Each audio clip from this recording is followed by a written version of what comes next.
Coming up, we're previewing tonight's opener for the Hangtown 100 at Placerville. There's news from the United Rebels Sprint Series and POWRi, and we go wishful thinking about Gio Scelzi as a full-time Outlaw driver. Let's go.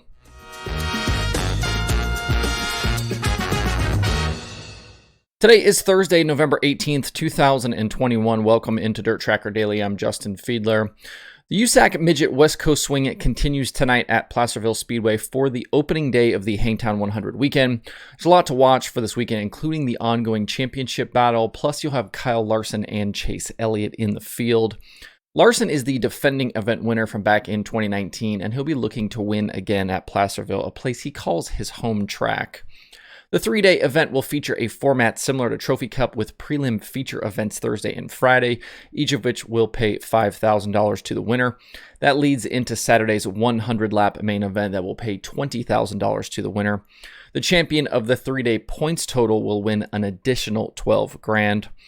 Larson has only made one official USAC appearance this season in a midget at the BC 39 at Indy, which was an event he won. Back to 2020, he has 10 total USAC midget starts with 10 top 10s, 9 top 5s, and 5 wins. 50% win percentage are certainly not bad. His worst finish was a 9th at Merced last November. He's definitely going to be the favorite all weekend, I think, here at Placerville. As for his Hendrick Motorsports teammate Chase Elliott, he's got 4 appearances in a midget with USAC this season, including both nights at Bubba to start 2021, the July race at Red Dirt, and the BC 39. His best finish was a 14th at Bubba. Elliott has driven for Chad Boat and Chase Briscoe in past races that included the Chili Bowl, but will be in a second Kyle Larson-owned midget this weekend. The NASCAR Next Gen car test is ongoing at the Charlotte Motor Speedway today, and Chase is participating, so I'm guessing he'll have to beat feet to get to Placerville later this afternoon for tonight's racing. Elsewhere in the field, we'll have to keep an eye on Buddy Kofoid and Chris Windham as they continue the battle for the season championship.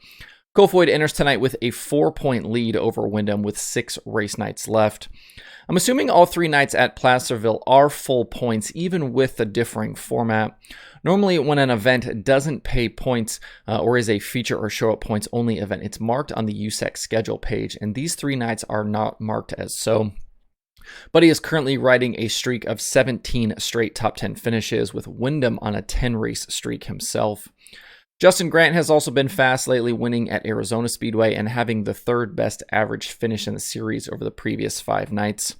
Besides the usual cast of characters, you'll also see names like Tanner Carrick, Shane Golobic, Zeb Wise, Ryan Bernal, Mitchell Moles, Maria Kofer, Carson Macedo, Ryan Robinson, Corey Eliason, and a whole lot more the next couple of nights. If you're an East Coaster like me, you'll probably have to stay up late tonight to watch on-flow racing, but the payoff should be worth it. Placerville is a cool little joint that provides some great racing. It's been a busy few weeks and months for Terry Maddox, but his future just got a little busier with the announcement yesterday that he and partner Kerry Gorby have purchased the United Rebels Sprint Series from founder Rick Salem. If you are unaware, the URSS is a 305 sprint car series that races in Kansas and Missouri at tracks like 81 Speedway, Dodge City, and Belleville, Kansas. Maddox, who also owns the 305 Oil Capital Racing Series, will keep the two separate, but said there will be some overlapping events as they try and build 305 racing in the Midwest. On top of this news, it was previously announced that Maddox is taking over ownership of the ASCS from founder Emmett Hahn, and he continues to operate the now 600 series for micro sprint. So certainly a lot going on for Terry. In other Midwest Sprint Car Series news, POWRi announced yesterday their intention to start a winged 410 series for 2022.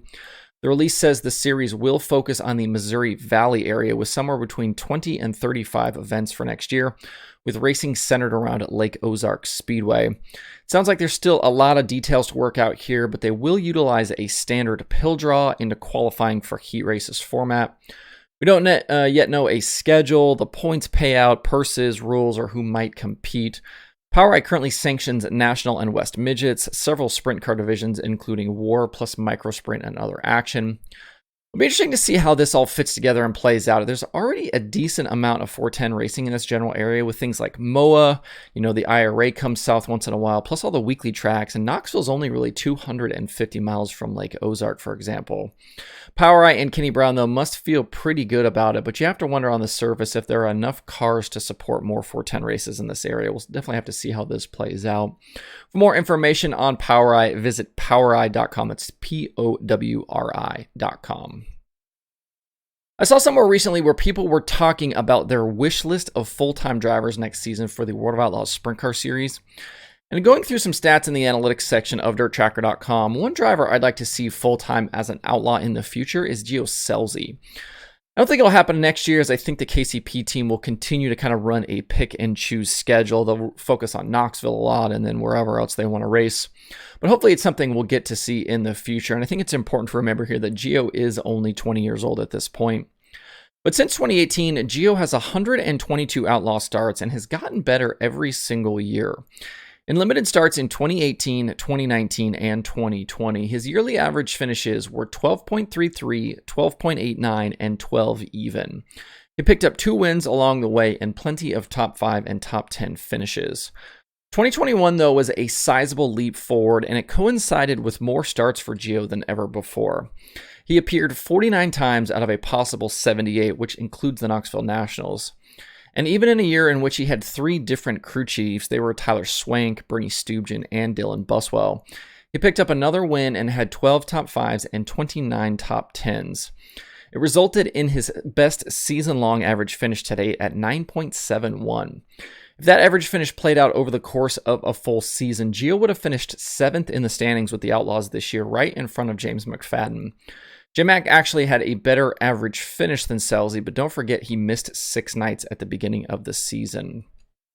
Gio still has plenty of room to improve as well, as he only moved forward from his starting position in 39% of his starts, and his future plus-minus was just barely positive at +9. At the end of the year, though, things were going in the right direction with new crew chief Buswell. They finished top 10 in 4 of the last 5 Outlaw races they competed in, including that win at Lakeside. They stumbled on night 1 at World Finals with a C-main appearance, but that's definitely an outlier for this team, something you wouldn't expect to happen very often. If we're talking about a short list of possible future Outlaw drivers, Gio has to be near the top.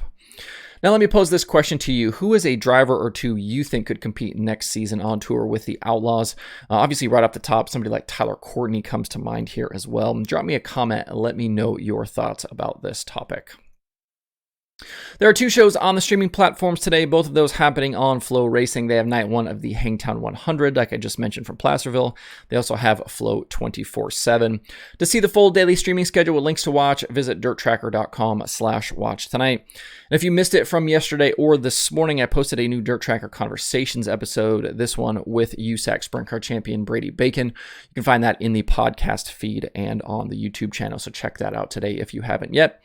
That's it for the show today. Hope you have a good Thursday. If you have thoughts about the topics on today's show, please leave them in the comments below or tweet at me. Thanks everybody for tuning in. We'll see you tomorrow for more Dirt Tracker Daily.